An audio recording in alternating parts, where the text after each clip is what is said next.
A car is new at the beginning of a year. The time before the car experiences its first failure is exponential with mean 2. Calculate the probability that the car experiences its first failure in last quarter of some year. So let t be the time at which the first failure occurs. And the CDF, since it's exponential with mean 2, will be 1 minus e to the negative t by 2. Now, they don't specify which last quarter the failure occurs. They just say the first failure occurs in the last quarter of some year, which means it could happen in last quarter of any year. So if we let pi be the probability that the first failure occurs in last quarter of year I, then P1 will be the probability that the first failure occurs in last quarter of year 1. P2 will be that it occurs in first failure occurs in last quarter of year 2, and so on.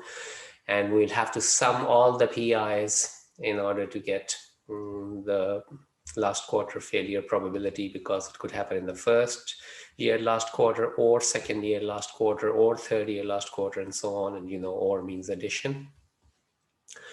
So let's see what the PI will be in terms of the CDF.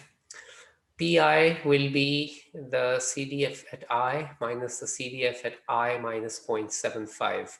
Let's take an example. Let's say that I was 1 and we are trying to find what's the probability that it fails in the last quarter of the first year. So it means its lifetime will be somewhere between 3/4 of a year and 1 year. So it's the probability that x is, or the t is between 0.75 and 1. And note that 0.75 is just 1 minus 0.25. So basically we did the end of the year, because probability between 0.75 and 1 will be f of 1 minus f of 0.75. And 0.75 is just 1 minus 0.25. So since it's the first year, so we are doing 1 minus 0.25. If it's the ith year, then if you do I minus 0.25, you hit the 3/4 point in the year. So the failure is happening anywhere from 3/4 of the year up to the end of the year. So that's why PI would be FI minus FI minus 0.25. And FI here would be 1 minus e to the negative I by 2. And f of I minus 0.25, you substitute I minus 0.25 for t. And when you distribute this negative, the ones cancel out, and this one comes out as positive. And I've split it up into negative I by 2 plus 0.25 by 2. And then this one is negative e to the negative I by 2. And then in the next step, I factor out e to the negative I by 2. And I'm left with e to the 0.25 by 2, which is 0.125, e to the 0.125. And in the second term, I'm left with a 1.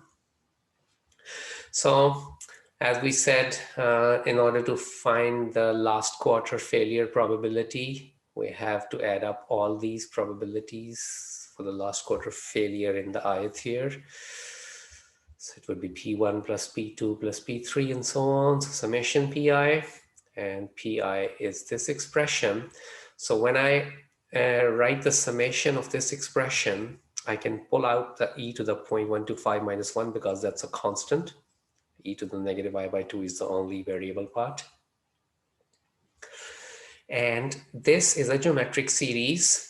And we know that for a geometric series where first term is a and common ratio is r, the sum is a over 1 minus r. So here the first term can be seen by substituting I equals 1. So it would be e to the negative 1 by 2. And the common ratio is always, when you ignore the x in this exponential, then whatever is left is the common ratio, as we know from Calc 2. So common ratio is also e to the negative 1 by 2.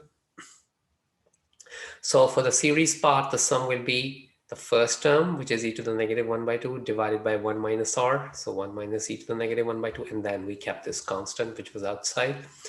And if you plug all this in calculator, it ends up being 0.205. That was choice D.